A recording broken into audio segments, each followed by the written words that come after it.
I've had a bunch of occasions lately to think about memory, collective memory, individual memory. And when a thing is happening right in front of your face and everybody just got done seeing it, it feels like, well, you can't really debate that. We all just saw the thing. And then a few days go by and you're like, no, you can't gaslight me. I remember the thing from a few days ago as it was. But then a few months go by and that becomes more gaslightable or more innocently forgettable. And then a few years go by and memories start to clutter together and some dishonest desire for the history of how things actually were to be framed a little different or maybe even altered. Maybe that kicks in. If you really want to know what I'm talking about, follow a bunch of politicians on X or Twitter. It is incredible to watch them lie about the things that just happened. And some of us are like, but I remember the things and how they just happened. But many others are eager to say, well, that's my party, and I happen to like this version of things. It's a problem. It's an actual issue. And clearly it was an issue in the ancient world, that is forgetfulness and cultural re-remembering and reframing.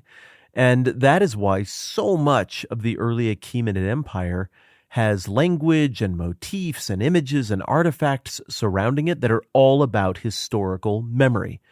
Remember what Darius did? He carved the whole story of everything about how he became king and how they defeated the shapeshifter Magus guy who was impersonating Bardia, and Darius and his friends were the only ones who had the courage to defeat the lie. And then there are warnings in that Behustan inscription on the side of the mountain in modern-day Iran, north of the heartland of ancient Persia. There's stuff in there that's a warning to future generations. It's like there's old man wisdom that Darius got, that when you're a kid you don't see as much, but Darius knew. The story, the account, the memory of how things actually happened, that could become very pliable and very flexible. Now, Darius is an interesting case because I think the best read on what happened there is that he cooked up a story and gaslit everybody into believing that it was true and that it had always been true. But he worked hard and fought hard to make that story happen and be believed. And so that inscription that he puts up is almost a way of saying to future kings, wink, wink, nod, nod. Do you know how hard it was to pull this off? Do you know how hard it is to maintain this? Okay, well then don't deface this inscription. Don't mess with it. Look, Darius knew that memory changed, history changed. Xerxes knew that. It's part of why we get all the language about these irrevocable things. It's part of why we get the language about Cyrus and his decree and how everybody knew that if you could just go find the decree, it would be binding. It doesn't matter how many kings have come and gone since then. It's binding. Cultural memory. This is the through line of authority. And it's funny because it's like the world has almost gone full circle in terms of the public memory and the memorability of things and how we remember things. Back then, you didn't have enough connectedness to the 127 provinces and all of the satrapies to control the narrative easily. You had to work really, really hard to do that, and people didn't even know what your face looked like as a king.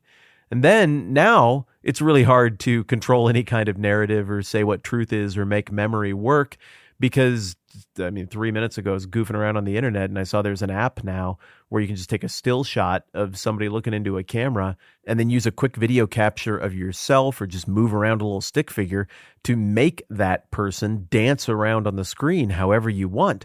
It's going to be so hard to know what's true at all in just a few months or years from now. And I think we have a crisis of remembrance on our hands that is about to happen. But it's the totally other end of how you get to a crisis of remembrance from what Darius and Xerxes were up against back in the day. Well, one of our big ways that we push back on our crisis of remembrance is going to be some sort of clear, trusted recollection or repository of things that are true with proof. That is going to become a commodity very soon. There are going to be businesses that emerge that all they do is preserve things that are certified truth in an inarguable way that's way better than fact-checking. And back in the day, the way they counteracted the crisis of memory in the era of Queen Esther is with the royal archives and the royal records of the events of the life and the times of a given king. And we see that referenced a bunch here in the home stretch of Esther as we get into this sort of epilogue business here toward the second half of chapter 9 and through the teeny tiny little bit that is chapter 10. We can see that the concern is remembrance. The concern is that people will celebrate this the right way, remember what the point was, appreciate Esther and Mordecai for who they were and what they did, and as a countermaneuver to future people who might come along and say, well, it didn't happen that way. They didn't do it that way. It wasn't celebrated on that day. They were actually the bad guys. As a countermeasure to those who would use intellectual memory warfare to try to outmaneuver what Mordecai and Esther had accomplished, there's all kinds of stuff here at the end of the book that demonstrates that this is checkable. Final verse of chapter 9. Esther's decree confirmed these regulations about Purim, and it was written down in the records. Remember, the same records that get mentioned in Ezra and Nehemiah, the records that are binding no matter how many years have passed or how many kings have come and gone, those records, the records that theoretically can't be revoked or undone, if it is written down there, it is truth. It's like an epistemological vault for the mind of the Persian citizen. And then we go on, and in chapter 10, which we'll look at more carefully next time around, but in chapter 10, we see the same thing. Verse 1 and verse 2, it says, King Xerxes imposed tribute throughout the empire to its distant shores. That's great. And all his acts of power and might together with a full account of the greatness of Mordecai, to which the king had raised him, are they not written in the book of the annals of the kings of Media and Persia? Time and again in the home stretch of this book, we are being told, hey, if you don't believe this, or if somebody is telling you it went otherwise, go look it up in the most official, authoritative places that you know exist. What would that be now? It's surprisingly difficult to come up with an analog for something now because we have this massive crisis of trust that we are just getting started on. Yeah, you can't say the news.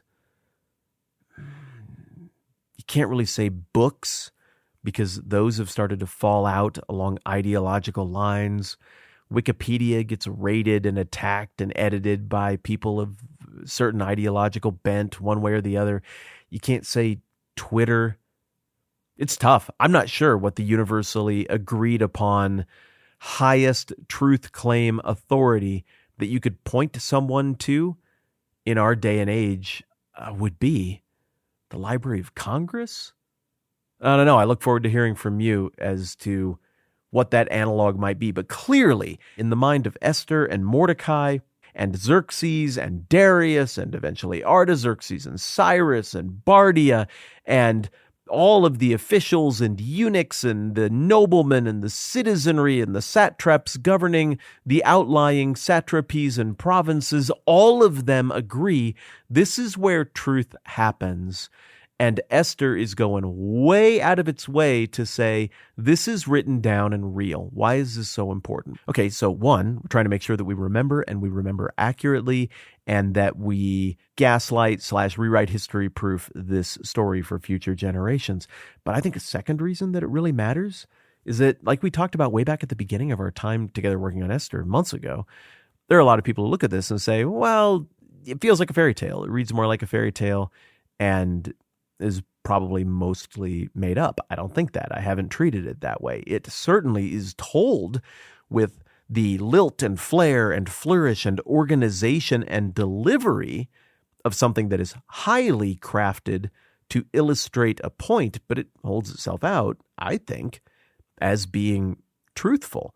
That's why you get these claims here at the end to say, if you imagine that this stuff was all made up, well, I mean, you're in for a rude awakening when you go and look at the actual annals of the kings of the Medes and the Persians. And when you start thinking, well, I bet this whole Purim thing is just something the Jews made up to feel good about themselves. And I don't like Johnny-come-lately holidays. This is stupid, bah humbug. That maybe somebody would start saying that. And then, well, okay, but Esther throws down the gauntlet and says, oh, go look in the royal archives because it's in there. Purim is official, and it dates to the right time, and it's signed by the right people.